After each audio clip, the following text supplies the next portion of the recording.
Mark Wahlberg in Mile 22 photo, STX Entertainment in the debut trailer for STX's espionage thriller Mile 22, which arrived online Tuesday. Viewers are plunged into the world of Mark Wahlberg's surprisingly smiley, plaid shirt-wearing, top-secret undercover special ops agent.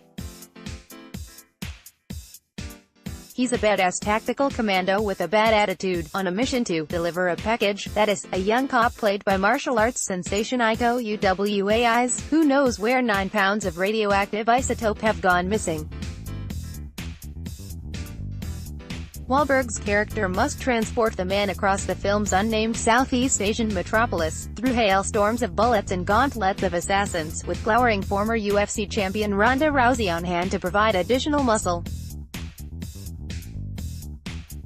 But beyond its obvious Bourne-esque franchise-building potential, Mile 22 will hit theaters in August with another distinction: its director Peter Berg and Wahlberg's 4th movie together after Deepwater Horizon, 2016, Patriots Day, and 2013's Lone Survivor.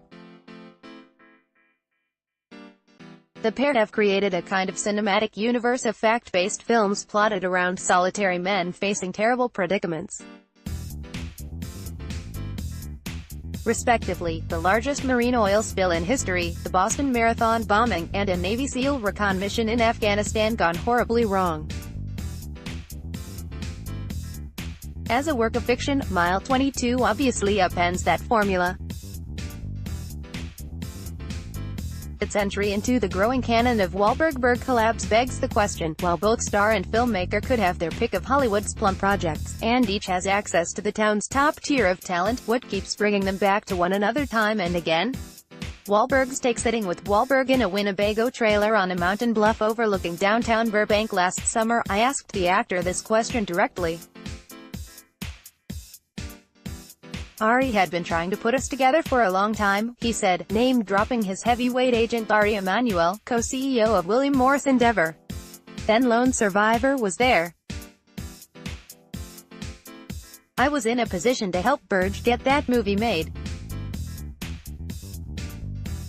When we started, I was like, if I could just work with this guy, it would be fantastic, and I've worked with a lot of people I've liked, who I have both professional and personal relationships with. There's just something about him. He's like a brother. Wahlberg added that he and Berg have a 5th film in development that's also based on a true story. He ticked off Berg's directorial attributes. Pete was an actor, first. He knows what it's like to be on both sides of the camera, Wahlberg said. He's super talented, super funny, super thoughtful, considerate, tough. We speak the same language. Berg brothers before Prosto. Hear it from Berg. The move away from ripped from the headlines filmmaking with Mile 22 was a deliberate choice, a testosterone-packed palate cleanser after a trifecta of heavy, deep, and real biodramas with Wahlberg. The director pitched his star's character as a talker, someone with vocal opinions, a guy who was adamant about things. In other words, as a direct counterpoint to the films they had previously done, in which Wahlberg got to say just 1 or 2 lines per scene. We were a little burned out, a little fatigued with non-fiction. Berg told me, it's very stressful to make films like Lone Survivor or Deepwater or Patriots Day. You spend a lot of time talking to people who've experienced incredible pain and loss. With Mile 22, I think it's a pretty smart action film. But it's an action film. It's meant to be intense. When I asked what compelled him to cast Wahlberg so often, their films have combined to gross $327 million worldwide, the director grew expansive.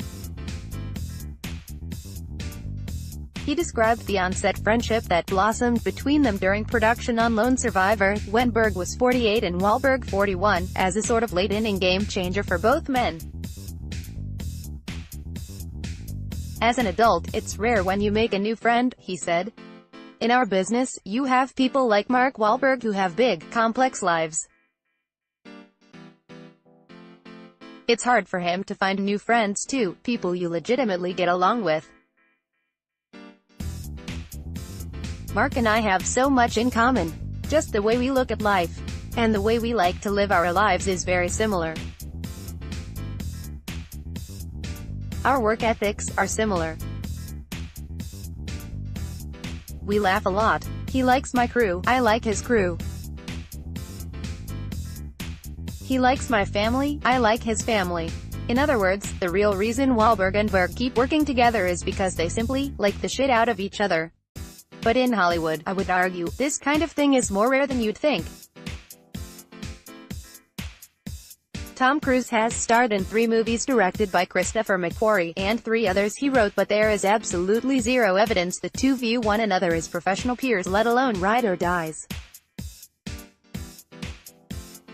Samuel L. Jackson has co-starred in 6 of Quentin Tarantino's films, but in interviews, you never hear either man speaking affectionately of valuing the other's friendship.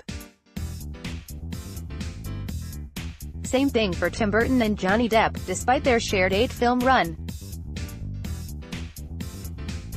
Klaus Kinski and Werner Herzog's 5 films together were characterized by screaming tantrums, threats of physical violence, and, reportedly, on-set gunfire.